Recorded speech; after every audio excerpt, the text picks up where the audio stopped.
Hello friend, topper ideas में आप सभी का स्वागत है। जैसा कि हम वादा किए थे, ब्रिलियंट जो गेस्ट पेपर आता है क्लास 10th के लिए, उसके हम एक एक क्वेश्चन को सॉल्व कराने के लिए बोले थे। तो आज हम लोग करवा रहे हैं साइंस का, और साइंस में भी हम लोग सबसे पहले भौतिक शास्त्र के प्रश्नों को सॉल्व करेंगे, यानी कि फिजिक्स के प्रश्नों को सॉल्व करें। बता दें दोस्तों कि ब्रिलियंट गेस्ट पेपर एग्ज़ाम यानी 10th के एग्ज़ाम के पॉइंट ऑफ व्यू से काफ़ी महत्वपूर्ण इसके सारे क्वेश्चन होते हैं, क्योंकि अक्सर बार देखा गया है कि इसके मैक्सिमम क्वेश्चन हूबहू एग्जाम में पूछ लिए जाते हैं। तो अगर आप 10th का बोर्ड का एग्ज़ाम दे रहे हैं, बिहार बोर्ड का एग्ज़ाम दे रहे हैं दोस्तों, तो आपको इस क्वेश्चन को तो आपको अच्छी तरीके से प्रैक्टिस करके जाना ही जाना है, क्योंकि तभी आप अच्छा से अच्छा स्कोर कर सकते हैं।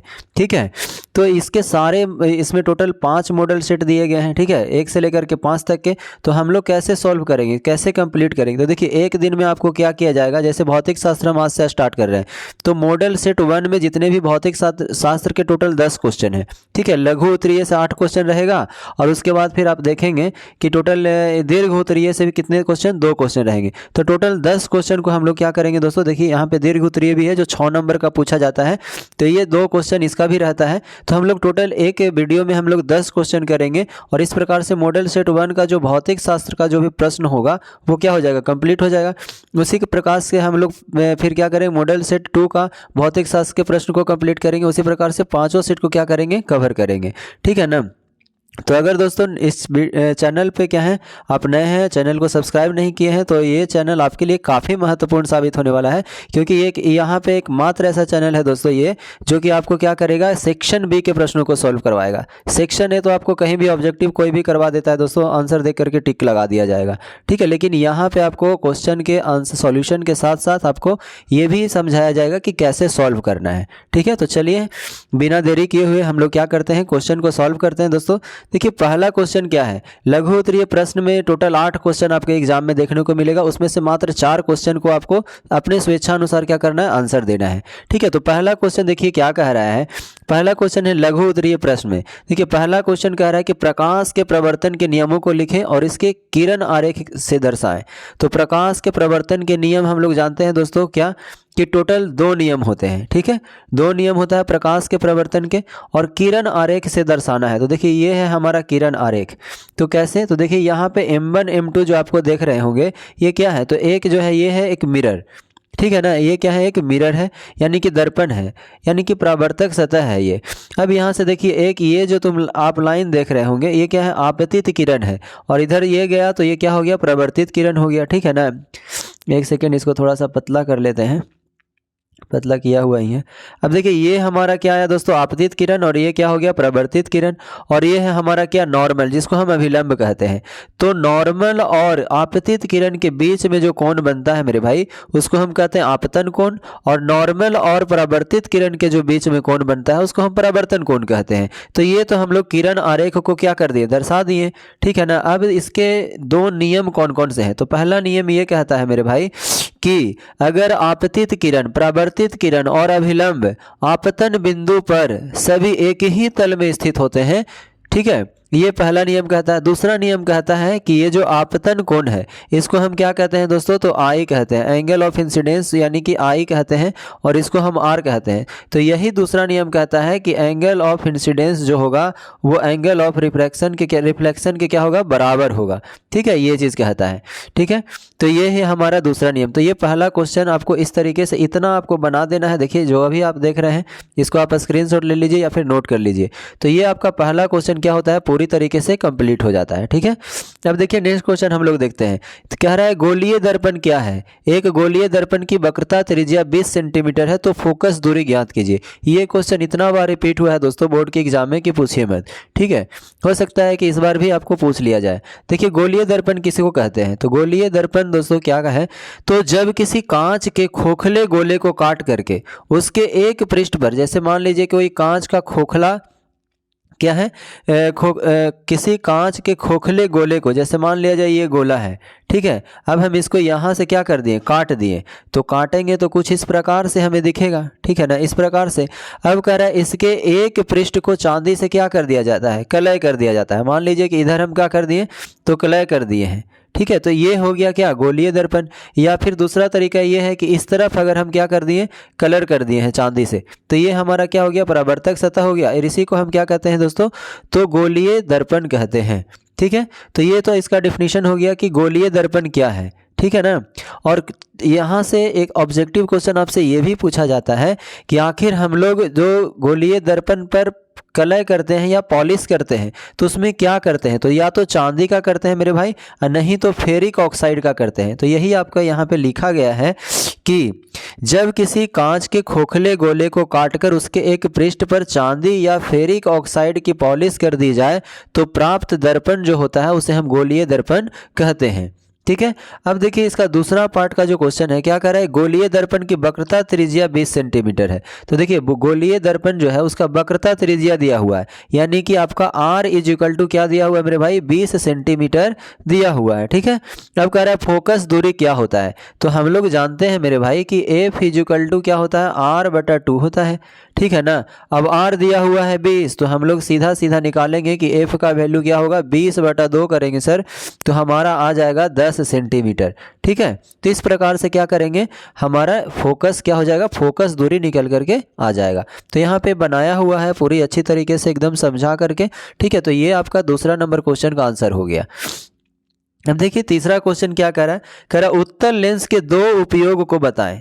अब उत्तल लेंस है उसका दो उपयोग को आपको बताना है। तो उत्तल लेंस के दो उपयोग क्या है, तो एक तो है हमारा माइक्रोस्कोप में क्या किया जाता है दोस्तों, उत्तल लेंस का यूज़ किया जाता है ताकि हम छोटे छोटे चीज़ों को बड़ा के रूप में देख सकें, ठीक है। फिर दूसरा हम लोग देखते होंगे कि घड़ी जो बनाने वाला जो मैकेनिक होता है वो घड़ी में बहुत ही छोटे छोटे पार्ट पुर्जे लगे होते हैं, तो उसे हम क्या कर सकते हैं, उसके हम घड़ी साज कहा जाता है। जो घड़ी के छोटे छोटे पुर्जे को देखने के में जो काम आता है उसको हम घड़ी साज कहते हैं। तो वही कह रहा है कि घड़ी साज जो बनाने वाला जो होता है मैकेनिक उसको हम कहते हैं, ठीक है ना। तो घड़ी साज के द्वारा घड़ी के छोटे छोटे पुर्जे को देखने के लिए भी हम क्या करते हैं दोस्तों, उत्तल लेंस का उपयोग करते हैं। तो यहाँ पे और भी अपने मन से कुछ भी आप लिख सकते हैं जो क्या करता हो, छोटे छोटे पार्ट पुर्जे या छोटे छोटे सामान को बड़ा रूप में अगर हम देखने का काम करते हैं, देखना होता है तो बड़ा रूप में हमें देखना होता है तो हम लोग उत्तल लेंस का प्रयोग करते हैं। तो यहाँ पे दो यूज आपका लिखा गया क्योंकि 2 ही नंबर का ये क्वेश्चन है, इसलिए क्या किया गया, 2 पॉइंट आपसे पूछा गया। उत्तल लेंस में दो उपयोग बताएं, तो माइक्रोस्कोप में इसका यूज़ करते हैं। उसके बाद आप कह सकते हैं घड़ी साज के द्वारा जो है घड़ी के छोटे छोटे पुर्जे को देखने के लिए इस्तेमाल किया जाता है, ठीक है। नेक्स्ट क्वेश्चन हमारा क्या कह रहा है, कह रहा है सूर्य की ऊर्जा स्रोत क्या है, यानी जो हमारा सूर्य है मेरे भाई उसका ऊर्जा स्रोत क्या है। तो सबसे पहले तो आपको ये जानना है कि सूर्य में जो ऊर्जा प्राप्त होता है वो नाभिकीय संलयन के द्वारा प्राप्त होता है, ठीक है। और इसमें नाभिकीय संलयन के द्वारा क्यों प्राप्त होता है, क्योंकि सूर्य के जो आंतरिक भाग में, ठीक है, जो हाइड्रोजन परमाणु होते हैं वो क्या होता है, जैसे मान के चलिए कि प्रत्येक 2 हाइड्रोजन परमाणु, जैसे मान लीजिए ये हमारा हाइड्रोजन परमाणु है और ये हमारा हाइड्रोजन परमाणु है, 2 हाइड्रोजन परमाणु मिल करके एक क्या होता है दोस्तों, एक हीलियम परमाणु बनाता है। और ये हीलियम परमाणु जैसे ही बनता है तो इससे हमें अपार ऊर्जा निकलती है और इसी से हमें क्या होता है, तो इसी और ये हमारा निकलती है तो ये हमें क्या हो गया, सूर्य की ऊर्जा स्रोत इसी को कहते हैं। तो सूर्य की ऊर्जा स्रोत अगर आपसे पूछता है तो मात्र 2 नंबर का यहाँ पे क्वेश्चन है, तो इस नाम लिखिएगा, आपका 2 में से 2 पूरा मिलने वाला है, ठीक है। तो देखिए सूर्य का ऊर्जा स्रोत क्या है, तो सूर्य का जो ऊर्जा स्रोत है दोस्तों नाभिकीय संलयन द्वारा उत्पन्न होती है, क्योंकि सूर्य के आंतरिक भाग में उपस्थित 2 हाइड्रोजन परमाणु मिलकर के हीलियम परमाणु बनाते हैं, जिससे क्या होती है, अपार ऊर्जा निकलती है। तो ये हमारा आंसर हो गया, ठीक है। नेक्स्ट क्वेश्चन देखिए क्या कह रहा है, किसी चालक का प्रतिरोध किन किन कारणों पर निर्भर करता है। बहुत बार एग्जाम में ये क्वेश्चन पूछा गया है, ठीक है। तो किन किन कारणों पर निर्भर करती है, तो देखिए आपको कैसे इसको ध्यान रखना है। कह रहा है किसी चालक का जो प्रतिरोध होता है निम्नलिखित कारकों पर निर्भर करता है, इस प्रकार से आप लिख देंगे। तो किस पे करेगा भाई, तो अगर मान लीजिए मेरे भाई कि अगर हम एक तार बना दिए, ठीक है, तो तार क्या है, एक चालक है, कंडक्टर है, तो इसमें क्या होता है, इलेक्ट्रिक का क्या होता है, इलेक्ट्रॉन का फ्लो होता है, ठीक है ना। तो हम चालक की क्या करेंगे, लंबाई पर डिपेंड करेगा। अब बताइए थोड़ा सा करंट मात्रा फ्लो हो और आप बहुत बड़ा लंबा तार लगा दें, ठीक है, तो क्या होगा, अगर मान लीजिए कि लेंथ क्या होगा, अगर कम होगा तो उसमें क्या होगा दोस्तों कि चालक की लंबाई अगर कम होती है तो उसमें क्या होगा, प्रतिरोध ज़्यादा, चालक क्या होगा, ज़्यादा मात्रा में होगा। तो यहाँ पे आपको डिपेंड किस पे करता है, यानी किस बात पे निर्भर करता है, तो सीधे आपको लिखना है कि चालक का जो प्रतिरोध है वो चालक की लंबाई पे, चालक की मोटाई पे, आखिर कितना मोटा तार आप यूज़ किए हैं इस बात पे भी डिपेंड करता है। उसके अनुप्रस्थ काट का क्षेत्रफल, अनुप्रस्थ काट का क्षेत्रफल जो हमारा ये होता है, इसमें देखते हैं कि इसका कितना रेडियस है, ठीक है ना, ये जो मोटाई है इसका कितना है, इसका कहते हैं अनुप्रस्थ काट का क्षेत्रफल। ठीक है, चालक की आखिर सामग्री की प्रकृति देखा जाएगा कि ये एल्युमिनियम से बना हुआ है, कि कॉपर से बना हुआ है, कि सिल्वर से बना हुआ है, इस बात पे भी तो डिपेंड करेगा। आप लोग देखेंगे कि सिल्वर का जो होता है, यानी जो हमारा सिल्वर होता है, इसकी क्या होती है, चालकता सबसे ज़्यादा अधिक होती है, ठीक है ना। तो यहाँ पे क्या हो जाएगा दोस्तों, इस बात पे भी डिपेंड करता है। फिर उसके तापमान, दबाव, ये सभी बातों पे निर्भर करता है चालक का प्रतिरोध। ठीक है, नेक्स्ट क्वेश्चन देखिए, कह रहा है अपवर्तनांक की परिभाषा लिखें और हीरे का अपवर्तनांक जो है 2.42 है, तो इस कथन का अभिप्राय क्या है। तो देखिए, अपवर्तनांक किसे कहते हैं, तो दोस्तों अपवर्तनांक एक ऐसा गुण है जो यह सुनिश्चित करता है कि किसी माध्यम में प्रकाश के वेग का मान जो है उसकी किस दिशा में होगी, ठीक है ना। तो यहाँ पे देखिए लिखा हुआ है स्पष्ट रूप से कि अपवर्तनांक वह गुण है जो यह सुनिश्चित करता है कि किसी माध्यम में प्रकाश के वेग का मान और उसकी दिशा क्या होगी। तो ये तो आपको परिभाषा लिख देना है। और अब कह रहा है कि 2.42 जो है हीरे का अपवर्तनांक है, ठीक है। तो इसका अभिप्राय क्या है, तो हीरे का अपवर्तनांक जो 2.42 है, इसका अभिप्राय यह है कि हीरे का प्रकाश की चाल जो है हवा में प्रकाश की चाल का 2.42 गुना है, ठीक है। और बता दें मेरे भाई कि ब्रिलियंट के सभी मॉडल पेपर का सॉल्यूशन अगर आपको प्राप्त करना है तो ये चैनल एकमात्र ऐसा चैनल है जहां पे आपको मिलने वाला है, ठीक है। तो आप चैनल पे नए हैं तो चैनल को सब्सक्राइब कर लीजिए, और अगर आप चाहते हैं कि सारा क्वेश्चन का आपको सॉल्यूशन मिले तो आप कमेंट में ज़रूर बताइएगा कि आपको ये वीडियो कैसा लगा है, ठीक है। तो चलिए आगे देखते हैं दोस्तों। अब हमारा क्या है, लघु उत्तरीय प्रश्न में हम लोग क्वेश्चन नंबर 7 को देखेंगे कि फ्यूज क्या है, इनके 3 प्रमुख विशेषताएं को लिखें, ठीक है। तो फ्यूज क्या है, पहले इसको समझते हैं। तो फ्यूज क्या है दोस्तों, आप घर में अक्सर फ्यूज लगाते हैं, तो फ्यूज क्यों लगाया जाता है, तो हमारा फ्यूज लगाने का पीछे मेन जो रीज़न होता है मेरे भाई, क्या करना है कि विद्युत परिपथ जो होता है उसकी सुरक्षा को सुरक्षा करने का जिम्मेदारी फ्यूज का ही होता है। यानी जैसे ही हाई वोल्टेज का करंट आएगा तो सबसे पहले क्या होगा दोस्तों, फ्यूज ही उड़ जाएगा, और उसके बाद करंट जाना क्या हो जाएगा, बोर्ड में बंद हो जाएगा। और उसके बाद जितने भी हमारे इलेक्ट्रिक अप्लायंस यानी विद्युत से चलने वाले जो हमारे घर में जो वस्तुएं लगे होंगे जैसे पंखा, ये सब, वो सब क्या हो जाएगा, सेफली बच जाएगा, ठीक है। तो यहाँ पे देखिए, ये तो हम लोग जनरली हम लोग समझ गए कि क्या होता है, लेकिन आखिर एग्जाम में कैसे लिखेंगे। तो फ्यूज एक विद्युत सुरक्षा उपकरण है जो किसी परिपथ में ज़्यादा धारा होने से उसे नष्ट कर देता है। यानी कि जैसे ही हाई वोल्टेज का करंट आएगा मेरे भाई, तो क्या होगा, सबसे पहले फ्यूज क्या हो जाएगा, गल जाएगा, टूट जाएगा, और विद्युत परिपथ को क्या कर देगा, नष्ट कर देगा। यानी उसी के थ्रू करंट पास कर रहा था, और जब वही ब्रेक हो गया तो अंदर करंट जाएगा ही नहीं। तो इसीलिए हमें फ्यूज का तार जो होता है वो उसका क्या विशेषता है, तो भाई फ्यूज का जो तार होना चाहिए वो कम पिघलन बिंदु होना चाहिए, यानी कि तुरंत ही क्या होना चाहिए, मेल्ट हो जाना चाहिए। पता चलेगा कि हम फ्यूज के तार को ही एकदम पूरा स्ट्रॉन्ग लगा दिए, पता चला हाई करंट आया, फ्यूज का तार ही नहीं गला, ठीक है, टूटा ही नहीं, तब तो फिर पूरा इलेक्ट्रिक अप्लायंस जो भी घर में लगा हुआ है वो सब क्या हो जाएगा, नष्ट हो जाएगा। तो इसका जो मेन विशेषता है मेरे भाई कि सबसे कम उसका क्या होना चाहिए, पिघलन बिंदु होना चाहिए, ठीक है। फिर उच्च चालकता होना चाहिए, यानी कि वो चालकता क्या होना चाहिए, ज़्यादा उसमें होना चाहिए कि इजीली करंट उसमें पास कर जाए, ठीक है। उसके बाद विशिष्ट प्रतिरोध होना चाहिए। तो ये जो था दोस्तों क्या था, इसका विशेषता था और परिभाषा था। तो क्वेश्चन नंबर 7 आपको अच्छी तरीके से कंप्लीट होता है। अब देखिए यहाँ पे आपको कुछ पॉइंट आपको लिख दिया गया है, जैसे कि आप, जिससे कि आपको ये लिखना नहीं है, क्योंकि 2 नंबर का क्वेश्चन आपको जो ब्लैक से लिखा गया है ये ही इतना लिखना है, ठीक है ना। ये तो आपको समझने के लिए हम नीचे क्या कर दिए हैं, ऐड कर दिए हैं कि आप अच्छी तरीके से फ्यूज़ के बारे में कोई भी क्वेश्चन, अगर बड़ा क्वेश्चन भी आता है तो आप उसे लिख लें। अब देखिए पिघलन बिंदु क्या है, तो फ्यूज का तार पिघलने का बिंदु कम होता है, जिससे ज़्यादा करंट आने पर जल्दी पिघल जाता है, और सर्किट को टूटने से क्या करता है, सर्किट का मतलब बोर्ड समझ लीजिए, बोर्ड को टूटने से क्या कर देता है, बोर्ड का जो करंट फ्लो होता है दोस्तों, करंट जो उसमें पास होता है वही क्या हो जाता है, विघटन हो जाता है, टूट जाता है, और इसके कारण क्या हो जाता है, बाकी सभी घर में जो पंखा बल्ब लगा हुआ रहता है, टीवी फ्रिज सब का होता है, तो सेफ्टी हमारा रह जाता है। ठीक है, अबोच विशिष्ट प्रतिरोध क्या है, तो फ्यूज का तार प्रतिरोध क्या होता है, ज़्यादा होता है। ठीक है ना, अबोच चालकता का मतलब आप समझ ही रहे हैं कि फ्यूज की तार की जो चालकता होती है वो ज़्यादा होती है, जिससे यह सामान्य करंट को आसानी से क्या होता है, बहने देता है, रोकता नहीं है। इसी को कहते हैं उच्च चालकता। अब देखिए विद्युत धारा क्या है, इसका समीकरण लिखना है और उसके मात्रक को लिखना है, और आपको इतना आसान क्वेश्चन बनाना है और 2 नंबर आपको एग्जाम में पा लेना है। तो देखिए क्या करना है, कह रहा विद्युत धारा क्या है, तो किसी चालक में आवेश प्रवाह की दर को विद्युत धारा कहते हैं।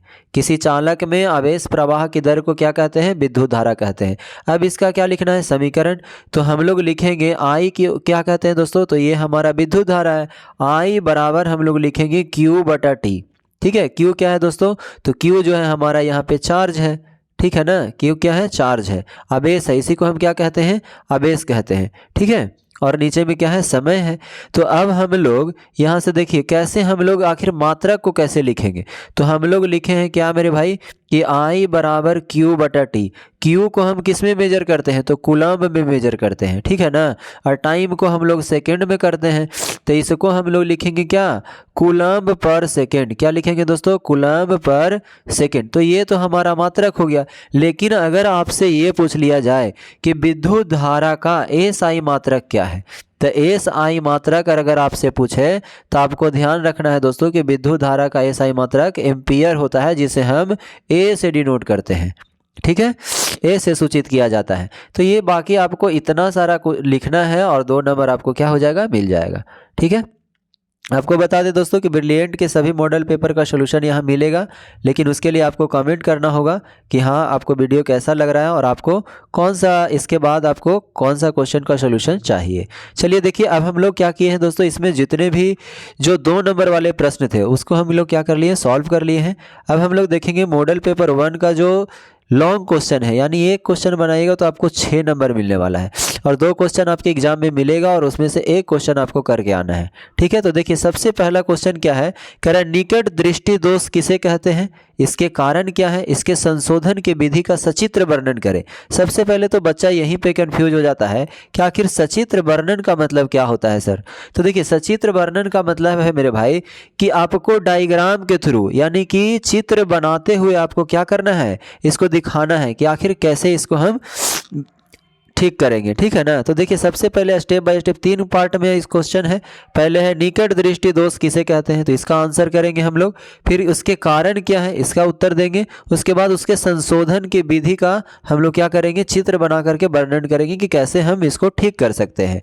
ठीक है ना, इस दोष को। चलिए तो हम लोग एक एक करके इसको देखेंगे। सबसे पहले दिया है निकट दृष्टि दोष क्या है, तो भाई निकट दृष्टि दोष जिस व्यक्ति में आ जाता है उसे क्या होता है दोस्तों, आसपास की वस्तु जो है स्पष्ट रूप से देखने में दिक्कत होने लगती है, यानी कि नज़दीक की वस्तु देखने में समस्या होती है, लेकिन दूर की वस्तु जो देखने में कठिनाई, सॉरी यहाँ पे ध्यान रखना है। देखिए कह रहा है कि निकट दृष्टि दोष में हम लोग क्या होता है दोस्तों, निकट दृष्टि दोष न है तो हम लोग आसपास की वस्तुओं को क्या करेंगे, स्पष्ट रूप से देख पाएंगे, लेकिन जो दूर की वस्तु होगा वो देखने में हमें क्या होगा, कठिनाई होगा, यानी धुंधला धुंधला आपको दिखेगा। ठीक है ना, तो निकट दृष्टि दोष जिसमें जैसे यहाँ पे निकट में दोष लगा हुआ है ना, तो निकट का ही वस्तु आपको दिखाई देगा और दूर का दिखाई नहीं देगा। इस बात को ध्यान रखना और कंफ्यूज नहीं करना है एग्जाम में, जिसमें दोष लगा हुआ है वही आपको दिखाई देगा। जैसे यहाँ पे क्या है, निकट दृष्टि दोष, निकट दोष है ना, तो निकट दोष है तो निकट का ही दिखाई देगा और दूर का दिखाई नहीं देगा। ठीक है, उम्मीद करते हैं आपको याद हो गया होगा। तो चलिए इसका तो हम एक आंसर देख लिए। अब कह रहे हैं इसके क्या कारण हो सकते हैं, निकट दृष्टि दोष होने का कारण क्या है, तो मेनली दोस्तों इसका कोई जो है एक अगर हम देखें तो साइंटिफिक कोई कारण इसका नहीं है, लेकिन हम लोग अक्सर इसका अनुमान लगाते हैं कि जो निकट दृष्टि दोष जो होता है मेनली 3 तरह से हो सकते हैं। जैसे पहला क्या हो सकता है, यही लिखा गया है कि निकट दृष्टि दोष के विकास के लिए मुख्य रूप से 3 कारक जिम्मेदार होते हैं। पहला क्या है, अनुवांशिकता, दृश्य तनाव और वातावरणीय कारक। ठीक है ना। अनुवांशिकता का मतलब ये हुआ मेरे भाई कि जैसे देखिए यहाँ पे इस थोड़ा सा एक्सप्लेन कर लेना है क्योंकि ये आपका 6 नंबर का क्वेश्चन है, ठीक है। तो देखिए अनुवांशिकता का मतलब हुआ कि अनुवांशिक कारण में अगर परिवार में किसी को भी निकट दृष्टि दोष है तो बच्चों को यह क्या हो सकता है, समस्या होने की संभावना ज़्यादा होती है। जैसे मान लीजिए कि बच्चे की अगर माता में ये दोष है, या फिर उनके पिता में है, या फिर उनके दादा दादी के, या फिर नाना नानी में, किसी में भी अगर ये दोष पाया जाता है तो हो सकता है उनके बच्चों में आने वाले जो पीढ़ी होंगे उसमें क्या होगा, निकट दृष्टि दोष से वो ग्रसित हो सकते हैं। पहला कारण तो ये है। दूसरा क्या है कि दृश्य तनाव। हम लोग देखते हैं कि अक्सर जो है बच्चों की आंखों की आदत में बदलाव, जैसे कि मान लीजिए कि ज़्यादा मोबाइल फ़ोन यूज़ करना, कंप्यूटर का ज़्यादा इस्तेमाल करना, तो इसके कारण भी एक क्या है, निकट दृष्टि दोष होने का ये भी एक प्रमुख कारण में से एक है। वातावरणीय कारण ये कहता है कि आप कितने समय तक जो है बाहर में व्यतीत करते हैं, बाहर कितने समय तक रहते हैं, बाहरी गतिविधियों में कितने देर आप शामिल रहते हैं, तो ये हो गया वातावरण कारण, ठीक है। तो ये 3 मेन कारण थे दोस्तों जिसके कारण जो है निकट दृष्टि दोष होने की संभावना बनती है। अब हम लोग देखेंगे कि आखिर जब निकट दृष्टि दोष मनुष्य में आ जाता है तो हम इसको कैसे ठीक करेंगे, ठीक है ना। तो चलिए अब चित्र के थ्रू हम दिखाएंगे। तो सबसे पहले आपको यहाँ पे देखिए, ये देख के आपको डरना नहीं है, ये आपको समझाने के लिए हम यहाँ पे डायग्राम को बनाए हैं कि कैसे दिक्कत कैसे आखिर होता है। तो देखिए होता क्या है मेरे भाई कि यहाँ पे जब देखिए ये जो है हमारा क्या है दोस्तों, ह्यूमन आई है, यानी मायोपिया का मतलब होता है क्या, निकट दृष्टि दोष, इंग्लिश में इसको कहते हैं मायोपिया, ठीक है। अब जैसे देखिए ये है हमारा मानव का नेत्र है मेरे भाई, ठीक है, ये हमारा क्या है, नेत्र है, ठीक है ना। अब नेत्र में यहाँ पे लगा हुआ है लेंस, ये जो आप देख रहे हैं ये क्या लगा हुआ है मेरे दोस्त, ये लेंस लगा हुआ है। अब जैसे ही यहाँ पे एप्पल ये रखा गया है, ठीक है, ये है एप्पल, तो जैसे ही लेंस से इस पर क्या हुआ, हमारा रे जो है किरण गया, तो आप देख रहे होंगे कि लेंस के थ्रू लेंस क्या किया है कि तुरंत से क्या कर दिया, इसको डाइवर्ज करके यहीं पे मिल गया है। और इसका जो इमेज बनना चाहिए रेटिना पे, यानी यहाँ रेटिना तो यहाँ है, तो इमेज यहाँ बनना चाहिए तभी हमारे आँखों को दिखाई देगा, लेकिन इमेज बन गया रेटिना के पहले। तो अब हम क्या करेंगे कि हम लगाएंगे इसमें क्या, अवतल लेंस, ठीक है, और अवतल लेंस लगा देंगे आँख से पहले, यानी अवतल लेंस के चश्मा पहना देंगे उसको। और जैसे ही चश्मा पहनाएंगे तो ये जो सेब अब देखेगा ना, तो अब ये क्या करेगा, थोड़ा सा रे को जो पहले जो आएगा वो उसको फैलाएगा, ठीक है। और फैलाने के बाद क्या होगा दोस्तों कि ये जो हमारा रे है वो कहीं ना कहीं जा करके ये हमारा रेटिना पे बनेगा, और ये जो एप्पल है रेटिना पे जैसे ही इसका प्रतिबिंब बनेगा तो हमारे आँख क्या होगा, उसको अच्छी तरीके से देख पाएगा। तो हम लोग सीधा सा बात यहाँ पे ये समझे मेरे दोस्त कि जब हमें निकट दृष्टि दोष होता है तो हम अवतल लेंस का चश्मा लगा करके उस दोष को ख़त्म कर सकते हैं, ठीक है। अब आपको फाइनली बताना है, हम बताते हैं कि इसमें क्या क्या लिखना है, ठीक है ना। तो चलिए इस पेज पे आइए, देखिए इस पेज पे हम ये सभी बातें क्या किए हैं, बता दिए हैं। अब आपको डायग्राम उस तरीके से नहीं बनाना है, ये तो बुक वाला हो गया, ये आपको समझाने के लिए थोड़ा सा 3D फिगर ले लिए थे। अब जरा देखिए आपको बनाना है अपने हाथों से, हाथ से बनाइएगा तभी आपको ज़्यादा मार्क्स मिलेगा। तो देखिए इतना तक तो हम आपको बता दिए थे। अब आपको बना देना है स्वस्थ नेत्र, कि हमारा जब आँख में कोई बीमारी नहीं होता है तब हमारा आँख इस प्रकार से होता है, रे आता है और सीधा क्या किया जाता है, रेटिना पे फोकस हो जाता है, तब हमें हमारा आँख क्या है, स्वस्थ है। अब निकट दृष्टि दोष वाला आँख में क्या दिक्कत होता है कि जब रे आया इस तरीके से मेरे भाई, किरण आया और ये मिला, और ये क्या किया, रेटिना से पहले ही ये क्या किया, दोनों रे मिल गया, और जहाँ पे रे मिलता है मेरे भाई वहीं तो इमेज बनता है। तो रेटिना से पहले ही इमेज बन गया, यानी पहले ही प्रतिबिंब बन गया, तो ये तो हमारे आँख पे दिखा, रेटिना पे बना ही नहीं तो दिखाई नहीं देगा।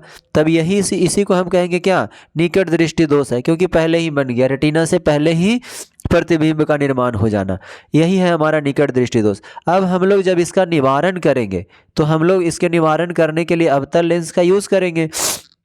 अब देखिए अवतल लेंस का यहाँ पे क्या कर दिए, यूज़ कर दिए, ये हमारा अवतल लेंस का यूज हो गया।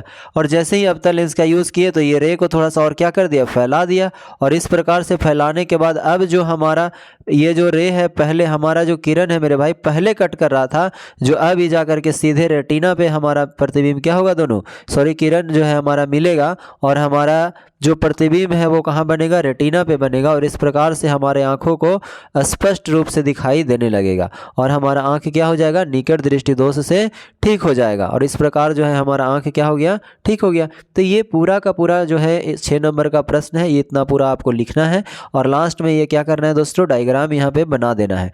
तो आपको पूरे के पूरे 6 नंबर में से 6 नंबर ही मिलने वाले हैं, ठीक है। तो चलिए अब हम लोग देखते हैं इस वीडियो का सबसे लास्ट क्वेश्चन है, यानी 10वां नंबर क्वेश्चन। तो देखिए क्या कह रहा है दोस्तों, कह रहा है विद्युत मोटर क्या है, इसके सिद्धांत और क्रियाविधि का सचित्र वर्णन करें। दोस्तों ये क्वेश्चन इतना ज़्यादा महत्वपूर्ण है कि बार बार एग्जाम में पूछा जाता है। देखिए क्या कह रहा है, विद्युत मोटर क्या है, ठीक है। तो सबसे पहले देखेंगे कि आखिर विद्युत मोटर है क्या। तो विद्युत मोटर एक ऐसा यंत्र है मेरे भाई जो क्या करता है, यांत्रिक ऊर्जा को विद्युत ऊर्जा में परिवर्तित करता है, इसी को हम लोग कहते हैं विद्युत मोटर। तो पहला पार्ट तो हम लोग डिफिनीशन था जो क्या कर लिए, लिख लिए। अब यही इतना लिखेगा तो आपका 1 नंबर तो इतना ही से मिल जाएगा, ठीक है। अब हमें क्या करना है, विद्युत इसके सिद्धांत को लिखना है कि आखिर विद्युत मोटर का सिद्धांत जो है किस सिद्धांत पे कार्य करता है, ठीक है। तो चलिए यहाँ से आपको हेडिंग लगाना है, क्या हेडिंग लगाना है, विद्युत मोटर का सिद्धांत। तो इस प्रकार से हेडिंग मार दीजिएगा, विद्युत मोटर का सिद्धांत। अब आपको लिखना है कि जब किसी आयताकार कुंडली को चुंबकीय क्षेत्र में रखा जाता है, जैसे देखिए यहाँ पे आपको फिगर दिया हुआ है, देखिए ये हमारा क्या है दोस्तों, ये हमारा साउथ पोल है, ये हमारा नॉर्थ पोल है, और ये क्या है, ये चुंबकीय क्षेत्र बनाने का ये मैग्नेट लगा हुआ रहता है, ठीक है ना। तो ये क्या करता है, और बीच में आयताकार ये क्या है, कुंडली लगा हुआ रहता है, जिसमें क्या होता है कि कॉपर का वायर जो है ऐसे करके लपेटा हुआ रहता है, इसी को हम लोग कुंडली कहते हैं, ठीक है। अब देखिए इसमें पढ़िए क्या कह रहा है, विद्युत मोटर का सिद्धांत में कह रहा है जब किसी आयताकार कुंडली को चुंबकीय क्षेत्र में रखा जाता है और उसमें धारा प्रवाहित की जाती है तो कुंडली पर बल कार्य करता है, ठीक है, जो उसे लगातार क्या करती है, जिससे लगातार वो घूमती है, और जब कुंडली घूमती है तो उससे संलग्न धुरी भी क्या होती है, घूमने लगती है। यहाँ पे घूमना छूट गया है तो लिख लीजिएगा आप, क्या होता है, घूमने लगती है। इस तरह मोटर को दी गई विद्युत ऊर्जा जो है, दी गई विद्युत ऊर्जा क्या होती है, यांत्रिक ऊर्जा में बदल देती है, ठीक है। यांत्रिक ऊर्जा को क्या होती है, विद्युत ऊर्जा में क्या करती है दोस्तों, बदल देती है, ठीक है ना। तो इस सिद्धांत पे हमारा काम करता है।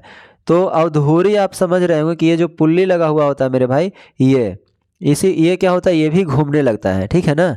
तो ये था हमारा सिद्धांत। अब देखिए क्वेश्चन में लास्ट पार्ट में कहा है कार्य विधि का सचित्र वर्णन करें, यानी आपको चित्र बना करके आपको दिखाना है और उसके कार्य विधि को लिखना है। तो चलिए यहाँ पे हम लोग क्या किए दोस्तों, इस प्रकार से आपको चित्र बना देना है और इसके जो भी पार्ट हैं, यानी कि जो भी इसमें भाग दिए गए हैं वो सबको लिखना है। देखिए यहाँ पे इस तरीके से बनाना है, आपको लिखना है कि ये जो है हमारा नॉर्थ पोल और ये साउथ पोल, ये क्या है दोस्तों, तो ये चुंबकीय क्षेत्र है। तो आपको लिख देना इसे और मार के कि हाँ ये हमारा चुंबकीय क्षेत्र है, ठीक है। और फिर ये जो हमारा रेक्टेंगुलर भाग जो आप देख रहे हैं, आयताकार जो पोर्शन है, ये हमारा क्या है, आर्मेचर इसको कहते हैं, ठीक है ना। ये आर्मेचर है, तो इसको आप एरो दे के आर्मेचर लिख दीजिएगा। फिर आप देख रहे होंगे कि ये जो हमारा आया है यहाँ पे ब्रूस लगा हुआ रहता है, ठीक है। ये क्या लगा हुआ था दोस्तों, ब्रूस लगा हुआ होता है, इसी में हमारा तार जुड़ा हुआ रहता है, एक तरफ इधर और एक तरफ इधर, ठीक है।